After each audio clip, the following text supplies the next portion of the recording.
it's like strong. It's like toxic positivity, man. Not toxic positivity.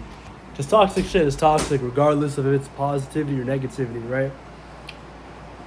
But it's like, could you call it masculine positivity? Bro, I don't even know what to call it, bro. It's just like aggressive positivity, man. Like, you can wake up and you can see the fucking sun out. Damn, the sun's out, bro. It's a good ass day. You know what I mean? Like, it does not take much to make you happy if you already got that momentum. Just like how it doesn't really make much to make you angry if you already got that momentum, you know? Like, emotions come and go. You know, you don't really ever want to hold on to a specific emotion, right? But like in general, you could generally say that the way that you live, you're trying to cultivate specific emotions, you know? And you can choose where you put your awareness to. You can choose where you put your energy towards, you know? And there's two things to this, I think. The first part of it is like, hey, let's not get into stupid falls or like dig ourselves into pits that we have to get ourselves out of again. You know, let's try not to do that. Let's just try not to do that. But say it happens, you know, don't dwell on it. Don't, you know, trust yourself and your ability to actually move on and get like something else out of the situation, to actually learn something out of it. And boom. It's hard. It can be hard, especially when you're not talking, especially when you're not making, like, when you're not having any kind of emotion whatsoever. You don't even know what the fuck, you're just lost, right? And I hate this, but one of the worst things that you could do when you get lost like that is just be like, like, to solely just appreciate little things in life, but to not make any actual true change, because it's a very good step to be grateful for little things, especially after something bad happened or you're in like a horrible mood, you know? It's very important to actually be grateful for the things that you have. But at the same time, you want to have fuel, you know?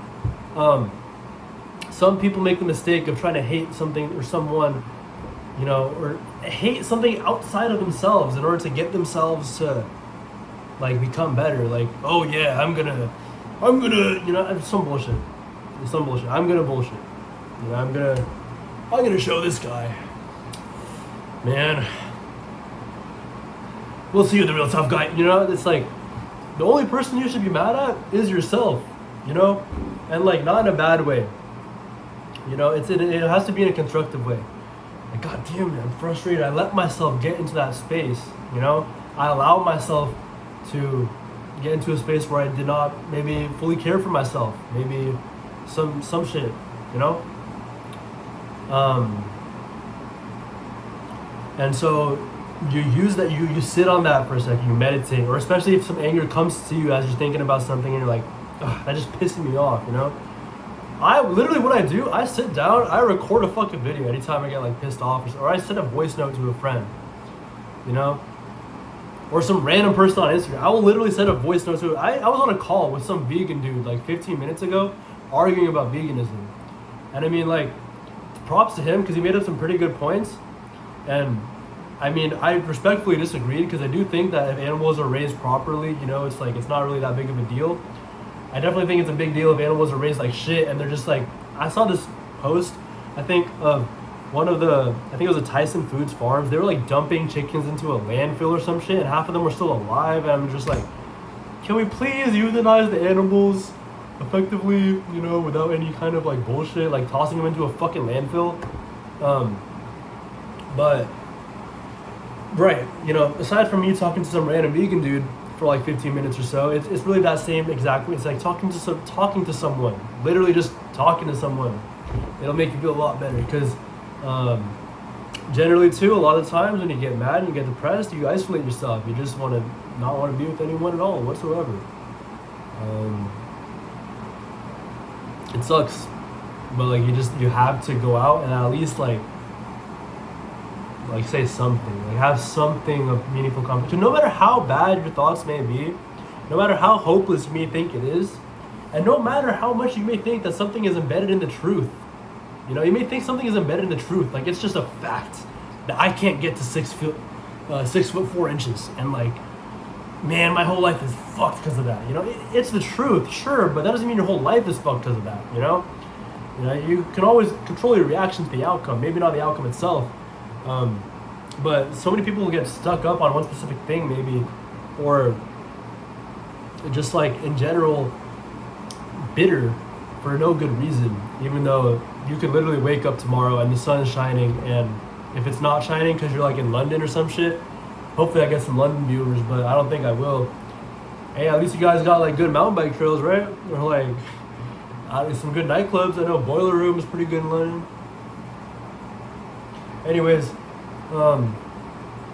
yeah, just stay in motion, bro. Stay in motion. I'm honestly gonna record this video.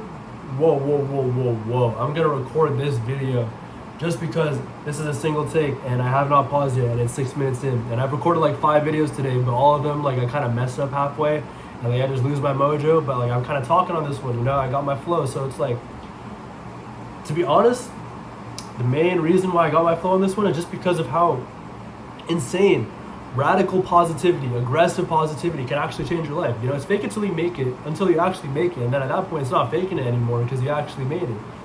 You know, like rake it till you can. I'm not gonna rap on here, but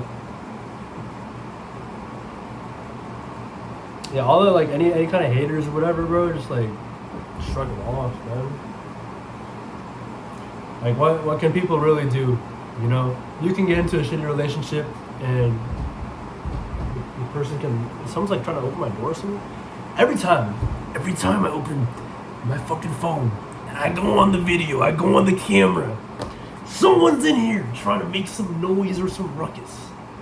And it pisses me off. Because I'm not trying to cut this shit. I'm not trying to go in a cap cut. Going like, oh, someone walked in my room. You know, gotta stop the video, gotta... Like, let me just record this shit and just like put it out there, you know what I mean? Okay, I'm sorry for crashing out right now, but... Anyways, back to the point. Radical positivity.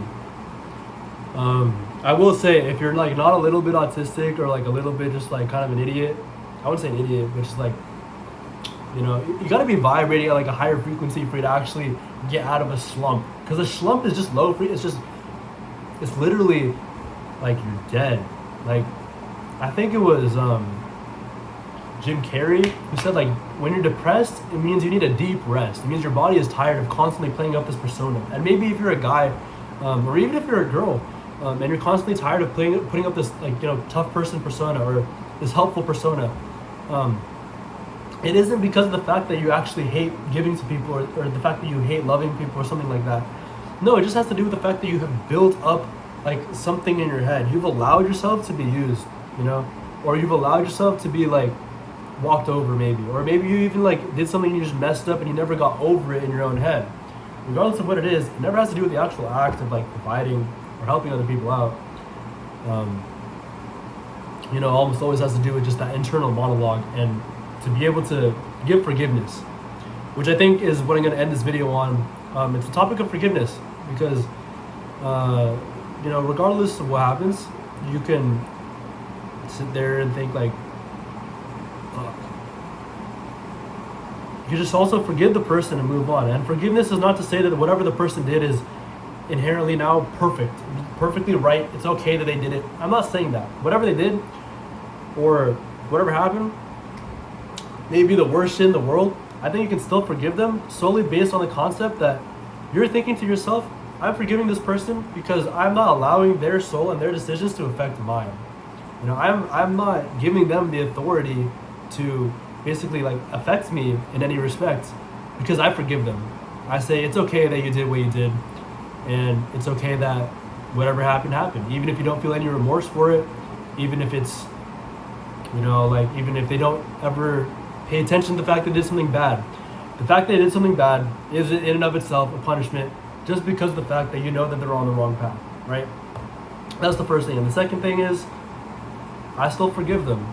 Why? Because who am I to think that hate is a good emotion to place into myself? And who am I to think that, you know, it's going to lead into something that's going to be beneficial for me? Say I get the upper hand and I get some revenge out on some person that has hurt me in the past. Am I going to feel better? No, I'm probably going to feel worse after. Because I just did some fuck shit. So yeah, guys, stay positive, and I'll catch you in the next one.